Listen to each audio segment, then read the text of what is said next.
नमस्कार दोस्तों।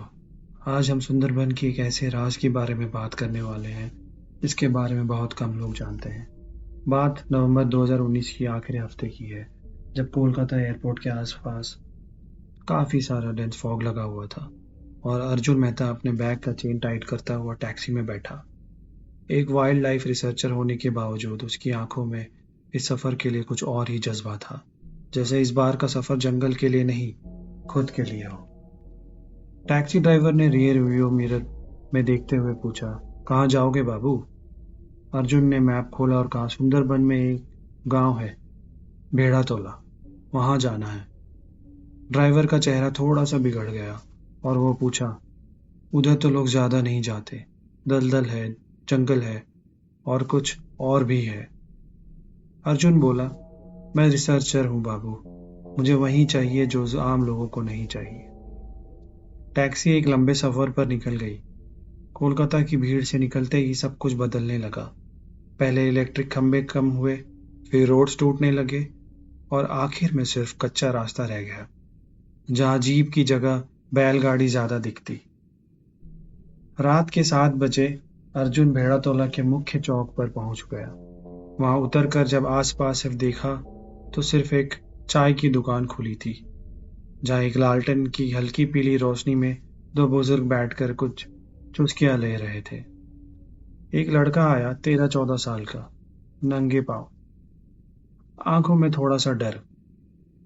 बाबू, आप साइंटिस्ट हो? उसने पूछा। अर्जुन ने हाँ में सिर हिलाया। हरिपदा दादा बुला रहे हैं, वो हमारे मुखिया है। हरिपदा बाबू का घर गांव के कोने पर था। 75 साल के इस बुजुर्ग ने अर्जुन को अंदर बुलाया। एक बड़ा सा हॉल, जिसमें एक तरफ पुरानी तस्वीरें लगी हुई थी और एक तरफ एक छोटी सी पूजा घर।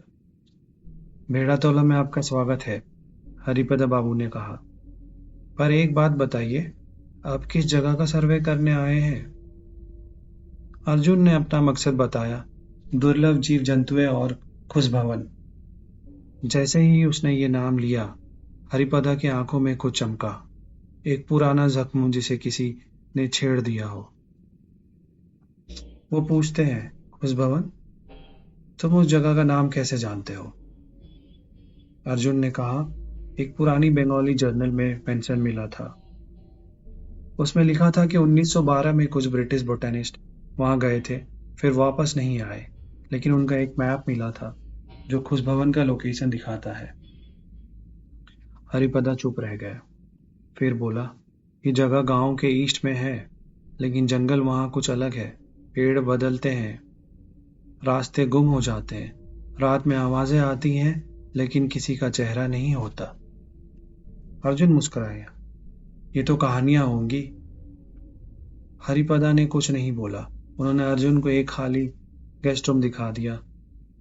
रूम में एक पुरानी खाट, एक पतला कंबल और एक मोमबत्ती थी। बिजली कभी कभी चली जाती है, अगर कुछ अजीब लगे डरना मत, बस नाम मत लेना उस जगह का। रात 11 बजे अर्जुन सो रहा था जब एक हल्की सी खरखराहट की आवाज ने उसकी आंखें खोल दी। पहले लगा मच्छरदानी से कोई चिपक रहा है, फिर जब उसने कान लगाकर सुना तो आवाज साफ नहीं थी, जैसे कोई हिलते हिलते हंस रहा हो। बाहर देखा तो अंधेरा था। मोमबत्ती जलाई और देखा कि लालटेन की रोशनी के पास एक परछाई थी, बिल्कुल चुप, बिना हिले। अचानक वो परछाई हिल गई, लालटेन बुझ गई। अर्जुन ने डर के मारे कंबल लपेट लिया, सुबह होने का इंतजार करने लगा और आंखें बंद कर ली। अगली सुबह उसने हरिपदा बाबू से पूछा, गांव में कोई लड़की है क्या? कल रात एक आवाज आई थी हंसने की, जैसे कोई खेल रहा हो। हरिपदा ने सिर्फ एक बात कही, यह आवाज अगर एक बार सुन लो तो वो तुमसे दोस्ती कर लेती है, 2 बार सुन लो तो तुम्हारे सपने में आती है, तीसरी बार वो तुम बन जाती है। उसी दिन शाम को अर्जुन ने सोचा, गांव के आसपास का सर्वे किया जाए। उसने अपना नोटबुक और एक छोटा वॉइस रिकॉर्डर लिया और निकल पड़ा। सूरज ढल रहा था और दलदली मिट्टी में उसके जूते हर कदम पर चिपक रहे थे। तभी उसने देखा, गांव के पुराने मंदिर के पास कुछ लोग इकट्ठे हो रहे थे। औरतें सफेद साड़ी में, हाथों में दीपक लिए। बच्चे चुपचाप खड़े थे। गांव के मर्द एक गोल बनाकर खड़े हो गए, सबके हाथ में नीम की डाली। हरिपद बाबू ने अर्जुन को देखा और बोला, आज नीम रात्रि है। जंगल के लिए एक पुराना नियम है। हर पूरी चांदनी की रात हम दलदल की तरफ दिया जलाकर जंगल को याद करते हैं। अर्जुन हैरानी से पूछता है, याद? जंगल जिंदा है अर्जुन बाबू। अगर हम उसे भूल जाए तो वो हमें याद दिला देता है। रस्में शुरू हो गई। एक औरत जिसका नाम भानु माँ था, गांव की दाई, वो बीच में आ गई और आंखों पे काला कपड़ा बांधकर बोलने लगी। आई थी वो कल, छोटी थी, लेकिन पैर नहीं थे उसके। मिट्टी में चलती थी बिना आवाज के। पूरा गांव सोया था पर मैं जाग रही थी। उसने कहा, एक नया चेहरा चाहिए मुझे। लोग चुप थे, सिर्फ आवाज का एक थप थप था। जंगल की हल्की हवा, दलदल से उठती गंदी मिट्टी की बदबू और कहीं दूर से एक भारी हवा की ससराहट। अर्जुन रिकॉर्ड कर रहा था पर उसका हाथ कांप गया। अगले दिन अर्जुन ने कुछ और गांव वालों से बात की। एक पुराना अंग्रेजी फाइल उसके पास था जिसमें लिखा था 1912, sir Reginald Graham, doctor every Finch and lieutenant Henry cross missing in the Sundarbans. उनका टेंट खुशबुवन के पास लगा था। एक बोट मिली थी, खाली, जिसमें लिखा था द स्वैम्प लिसनर्स। उसने हरिपदा से पूछा, क्या आपके दादा परदादा इन लोगों से मिले थे? हरिपदा चुप रहे। फिर एक पुरानी फोटो ले आए। उसमें एक गोरा आदमी था और एक छोटी सी बंगाली लड़की। चेहरा धुंधला लेकिन आंखों में कुछ अजीब। ये लड़की कौन है? ये वही है जिसके बारे में भानु माँ बोलती है, हरिपदा ने कहा। वो बच्ची नहीं है, जंगल की रूह बन गई है। कभी छोटी दिखाई देती है, कभी जवान, कभी अकेली होती है, कभी पूरी महफिल के साथ। अर्जुन हंस दिया। मुझे लगा था मैं एक बायोलॉजिकल सर्वे करने आ रहा हूँ। ये तो पूरा मिथोलॉजिकल प्रोजेक्ट बन गया। तभी एक बुजुर्ग ने कहा, बेटा, दलदल में माइथोलॉजी नहीं होती, वहाँ सिर्फ मेमोरी होती है, यादें, और वो कभी मरती नहीं है। रात को अर्जुन फिर से लालटेन लेकर बाहर निकला और गांव के कोने तक जाकर जंगल की तरफ देखा। हवा में कुछ ऐसी ज्यादा नमी थी जैसे बारिश होने वाली हो। एक पेड़ के पास जाकर उसने देखा तो कुछ अजीब सा लिखा हुआ था। जब टॉर्च लगाई तो वो चेहरा बना, आंखें, नाक, मुंह, सब कुछ जैसे पेड़ में कोई बंध गया हो। उसने हाथ से छूना चाहा तो एक ठंडी हल्की सी सांस जैसी भाप निकली। उसने पीछे होकर कैमरा निकाला, एक फोटो खींची, लेकिन कैमरा स्क्रीन में वो पैटर्न दिखाई नहीं दे रहा था। तभी पीछे से एक आवाज आई, क्यों खींच रहे हो, अभी पूरा नहीं बना। अर्जुन ने पलटकर देखा, कोई नहीं था, सिर्फ लालटेन हिल रही थी और वही सेम मीठी बदबू। उस रात अर्जुन को नींद नहीं आई। हर बार आंख लगती वो एक ही सपना देखता। एक औरत काला साड़ी पहने, हाथों में नीम की डाली, दलदल में चल रही थी बिना पांव छुए।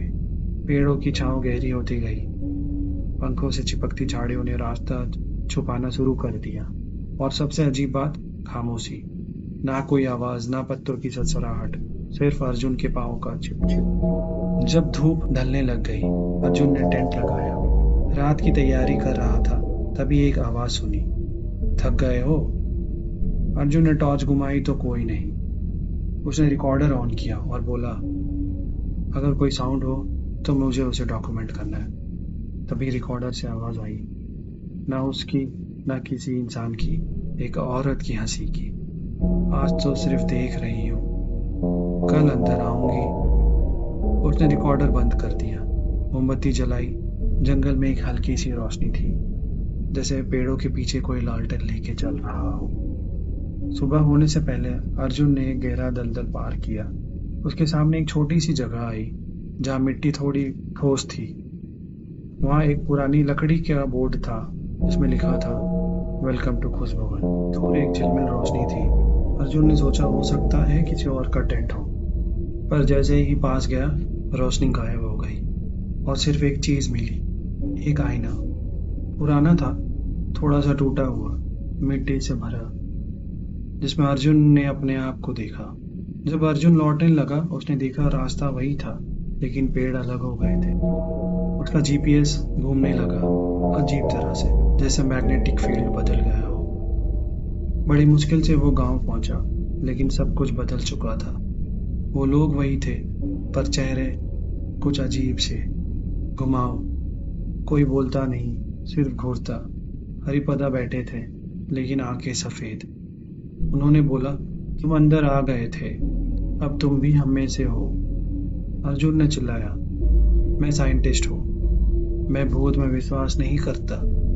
तभी भानु माँ आ गई। उसने अर्जुन के हाथ पर नीम का तेल लगाया और बोला, तुम्हारा शरीर यहाँ है, पर तुम्हारी रूह खुशबुआन के दरवाजे पे बैठी है। तुम जैसे वापस आए हो वैसे कोई नहीं आया। अगली सुबह अर्जुन ने फैसला किया, अगर लौटने से पहले उस जगह का रिकॉर्ड ना किया तो उसकी रिसर्च अधूरी रहेगी। उसने वापस जंगल का रास्ता लिया, और इस बार बिना किसी डर के। 1 घंटे की तलाश के बाद वो फिर उसी जगह पहुंचा जहां वो सफेद बोर्ड लगा हुआ था, जहां वेलकम टू खुशबुआन लिखा था। लेकिन इस बार कुछ अलग था। जंगल में एक और रास्ता खुला था जो पहले दिखाई नहीं दिया। वो रास्ते पर चला गया और उसके सामने आई एक पुरानी हवेली, लकड़ी की 2 मंजिली, जिसमें पीपल के जड़ों ने दीवार छुपा रखी थी। हवेली का गेट बंद था। हल्के हाथों से ढकेलने पर वो खुल गया, जैसे किसी ने उसके आने की तैयारी कर रखी हो। अंदर एक बड़ा सा हॉल था, जिसमें पूरा सन्नाटा था। दीवार पर पुरानी ब्रिटिश पेंटिंग्स और एक बड़ी सी घड़ी जो 2:11 पर रुकी हुई थी। अगली सुबह अर्जुन ने हवेली छोड़ी। उसने गांव लौटने की कोशिश की, लेकिन हर मोड़ पे वही जगह आती, वही बोर्ड जिस पे वेलकम टू खुशबुआन लिखा हो, वही चीखने की आवाज़ें जिसमें मुझे जाने दो की आवाज़ आती। तभी एक पेड़ हिलता है और उसकी जड़ों के बीच से एक सुरंग खुलती है। अर्जुन अंधेरों में गिरता है, और जब आँख खुलती है तो खुद को गांव में पाता है। सब कुछ नॉर्मल दिख रहा होता है। गांव वाले हंसते खेलते, हरिपदा उससे गले मिलते, भानु माँ उसे नीम का शरबत देती है। लेकिन जब अर्जुन आईने में देखता है तो वो खुद को नहीं देख पाता। दिन बीतते जाते हैं। अर्जुन गांव में रहता है, पर हर रात उसे खुशबुआन बुलाता है। सपने में बार बार वो एक ही चीज देखता, जिसमें वो खुद को दलदल में खड़ा पाता है और लोग उसे बुला रहे हैं, तुम वापस नहीं जा सकते, तुम हम में से हो। एक दिन उसने सोचा कि मुझे अब यहाँ से वापस जाना चाहिए, लेकिन इस बार जंगल अलग था। पेड़ बोलने लगे थे, ये दुनिया सिर्फ दिखने वाली नहीं है, महसूस होने वाली है। हम तुम्हारे सोच के पेड़ हैं, खुशबुआन तुम्हारा घर है अर्जुन। उसने चिल्लाकर कहा, मैं अर्जुन हूँ, मैं साइंटिस्ट हूँ, मैं पागल नहीं हूँ। और एक पेड़ ने जवाब दिया, तुम थे। एक रात अर्जुन को उसका कैमरा मिला, जिसमें एक पुरानी वीडियो थी जो उसने कभी रिकॉर्ड नहीं की। वीडियो में वो खुद को देख रहा था, हवेली के सामने, हाथ में टॉर्च, और उसके पीछे लड़की जो उसे देख रही थी। वीडियो में वो अपना परछाई भी नहीं देख पा रहा था। उस रात अर्जुन एक बार फिर खुशबुआन गया, पर इस बार हवेली और बड़ी हो चुकी थी। दीवार खुद बनती जा रही थी, पेड़ उसमें घुस रहे थे और नए कमरे बन रहे थे। एक बड़ा हॉल था जिसमें सिर्फ आईने थे। हर आईने में अर्जुन का अलग अलग रूप दिखता। कोई हंस रहा था, कोई खून से भरा। फिर एक दरवाजा खुलता है और अंदर एक आंगन है। बीच में वो छोटी लड़की जवान हो चुकी है। तुम अर्जुन नहीं हो, उस लड़की ने कहा। अर्जुन चीखता है, मगर अर्जुन की आवाज गूंजती नहीं, वो जंगल में गायब हो जाती है। उस दिन के बाद अर्जुन के बारे में ना किसी ने सुना, ना अर्जुन को किसी ने देखा। कुछ महीने बाद एक और नया रिसर्चर आती है। उसका नाम था निशा। वो अर्जुन के प्रोजेक्ट को आगे बढ़ाने आती है। गांव में सब नॉर्मल लगता है, लोग हंसते हुए। हरिपदा उससे बोलते हैं, खुशबुआन एक याद है, उसमें सिर्फ वो जाता है जो खुद से भाग रहा हो। निशा को हंसी आती है, मैं तो सिर्फ रिसर्च करने आई हूँ सर। तब हरिपदा उसे हाथ पकड़ कर कहते हैं, जैसे अर्जुन आया था। थैंक यू दोस्तों, आज की हमारी कहानी यहीं खत्म।